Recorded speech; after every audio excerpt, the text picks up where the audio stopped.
পাম্পের মালিক কে? তার ছেলে আছে? বললেন বিয়ের প্রস্তাব দিছি।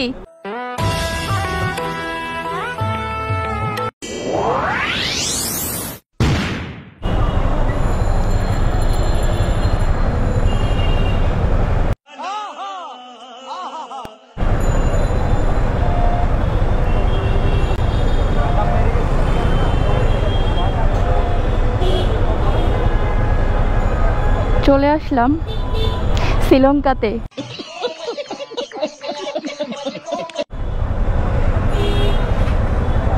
হ্যালো এভরিওয়ান, দেখতেই পাচ্ছেন আমি এখন পৃথিবীর সব থেকে, মানে পৃথিবী না, বাংলাদেশের সব থেকে দামি জায়গায় আছি এখন, তেলের পাম্পে।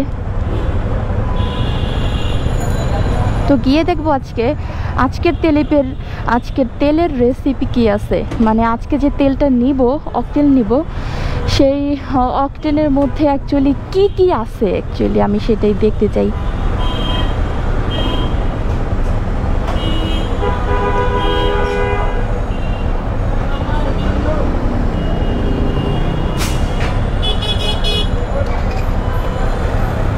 মনে হয় এই তেলে অনেক পুষ্টি আছে, যেটাতে বাইকের অনেক গ্রোথ বাড়বে, হাইট বাড়বে, ওয়েট বাড়বে। তো দেখা যাক এই অকটেনে এমন কি আছে যার দাম বাংলাদেশ সরকার এত বাড়িয়ে দিল, তাও আবার 5-10 টাকা না, হুট করে প্রায় ডাবল দাম বাড়াই দিছে।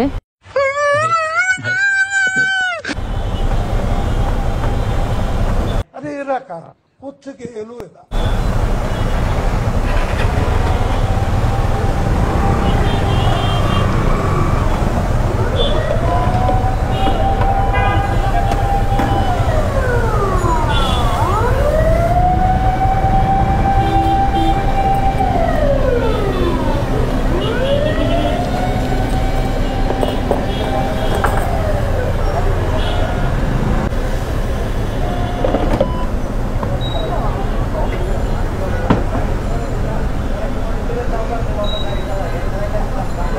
মামা কেজি কত করে?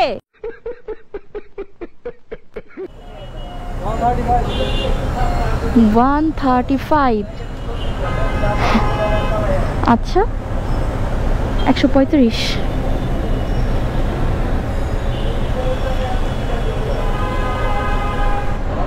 মামা 135 টাকা কি অকটেন? 135 টাকা দিয়ে কি 135 কিলো যাইতে পারবো?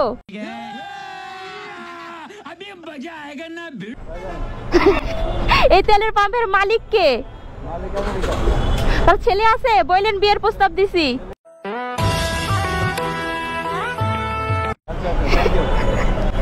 1 লিটার দেন। আচ্ছা ঠিক আছে দেন, কিন্তু এই তেলে এমন কি আছে, মাংস আছে নাকি যে বাইক অনেক গ্রোথ করবে? তাহলে এই তেলে এত দাম বাড়লো কেন? আমি তো ভাবছি এই তেল খাইয়া বাইকের কি মানে স্বাস্থ্য বাইরে যাবে নাকি?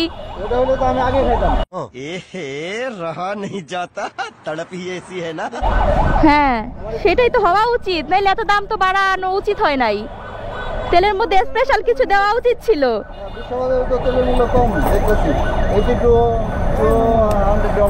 হ্যাঁ অনলাইনে দেখলাম তো অনেক বেশি, এটার বিরুদ্ধে তো আপনাদের প্রতিবাদ করা উচিত ছিল, আপনাদের তো লাভ আছে। আবার আমরা তো করার মধ্যে আছি, আমি হয়তো চাকরি বাকরি ছেড়ে চলে যাবো, ভালো লাগতেছে না। আমার ভুল হয়েছে, ক্ষমা করে দেন। আচ্ছা ভালো থাকে না? ঠিক আছে।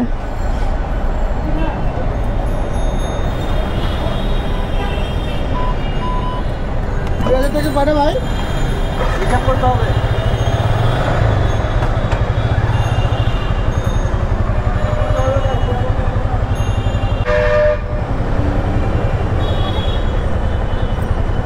হ্যালো এভরিওয়ান, আজকে আমি বাংলাদেশের সব থেকে মানে দামি জায়গা থেকে, তাও আবার সব থেকে দামি জিনিসটা আমার বাইককে খাইয়েছি, সেটা হচ্ছে অকটেন।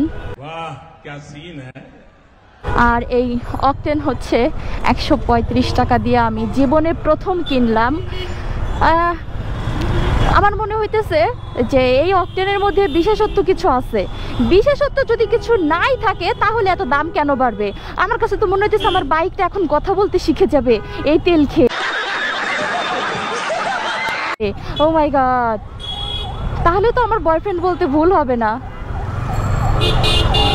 তাহলে তো বলতেই পারি যে এটা আমার বয়ফ্রেন্ড, কার সে কথা বলতে পারবে এখন থেকে এই তেল খেয়ে।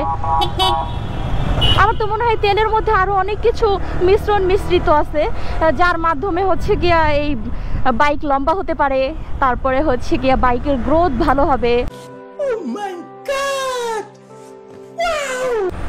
বাইক মেবি আরো স্ট্রং হবে, কখনো অ্যাক্সিডেন্ট করবে না এই তেল খেয়ে। এরকম কিছু মিশ্রণ মনে হয় এটার মধ্যে আছে, যার কারণে দামটা এত বেশি। আমরা আসলে বুঝতে পারতেছিলাম না যে তেলের দাম এত বেশি কেন, কিন্তু আসল কথা হইলো এইটাই যে তেলের মধ্যে আসলে বিশেষত্ব কিছু আছে। কিন্তু উনি তো বললো যে, আমি তো জিজ্ঞাসা করলাম যে 135 টাকা 135 কিলোমিটার যাইতে পারবো কিনা, উনি তো আশ্বাস দিল না। কিন্তু আমার কাছে তো মনে হয় আমি পারবো। আর আমার বাইকও কিছুক্ষণ পরে কথা বললে আমাকে বলে দিবে যে হ্যাঁ আপনি পারবেন 135 কিলোমিটার যাইতে।